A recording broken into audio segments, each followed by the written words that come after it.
उपराष्ट्रपति चुनाव को लेकर सियासी सरगर्मी तेज हो गई है। सत्ता पक्ष और विपक्ष एक बार फिर से आमने सामने हैं। इस चुनाव को लेकर राजनीति अपने चरम पर है। संसद से सोशल मीडिया तक उपराष्ट्रपति के चुनाव को लेकर चर्चाएं आम हैं और दोनों ही गठबंधन डिनर पॉलिटिक्स के जरिए साधने की चुनाव को कोशिश कर रहे हैं। उपराष्ट्रपति चुनाव को लेकर मुकाबला कड़ा है।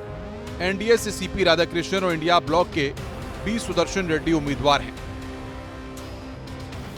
हालांकि आंकड़ों पर भरोसा किया जाए तो इस चुनाव में एनडीए उम्मीदवार के सामने जीत का कोई संकट नहीं है। एनडीए के पास कुल सांसदों की संख्या 445 है और जीत के लिए 391 वोट जरूरी है। वहीं इस चुनाव को लेकर सियासत भी तेज हो चुकी है और वार पलटवार का दौर भी जारी है। ये बहुत ही हास्यास्पद बात है। कौन सा उनका आकलन है मैं नहीं जानता, लेकिन मैं समझता हूँ क्रॉस वोट होने की कोई संभावना नहीं है। अगर क्रॉस वोट हुआ तो एनडीए की तरफ से होगा, हमारी तरफ से तो कोई प्रश्न ही नहीं। वो हारने के बाद भी यही कहने वाले हैं कि हम जीत गए और कोई बड़ी बात नहीं है कि वो फिर से कहें कि इलेक्शन में कुछ गड़बड़ हुई है, तो भगवान भला करे उसका भी। ठीक है, तो उनको कहने दीजिए ना, 100 वोट का कम से कम 150 वोट का अंतर रखना। उपराष्ट्रपति चुनाव को लेकर विपक्ष ने कमर कस ली है। विपक्ष ने एक मॉक पोल की बैठक की जिसमें सांसदों को बताया गया कि वोटिंग कैसे होगी और किस तरह से वोट देना है कि गलती न हो।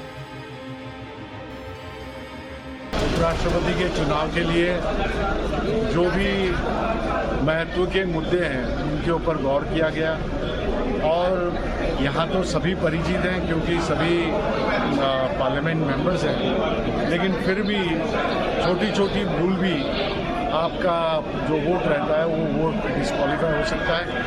तो खराब ना होने के लिए सही ढंग से इंडिया ब्लॉक का अच्छा प्रदर्शन एकजुट बताने के लिए जो भी प्रयास हुआ अच्छा रहा। बहुत स्ट्रॉन्ग पोजीशन है इंडिया अलायंस और मुझे लगता है कि सेंधमारी के बारे में तो कह नहीं सकती हूँ, लेकिन हम चाहते हैं कि हमारा एक भी सदस्य ना हो, इसी के मौके। लेकिन क्या विपक्ष का खेमा जो है वो एकजुट रहेगा? पूरा एकजुट रहेगा और बहुत ही आप देखेंगे क्योंकि अंतर बहुत कम है, तो हमें उम्मीद है कि हमारे जो प्रत्याशी हैं।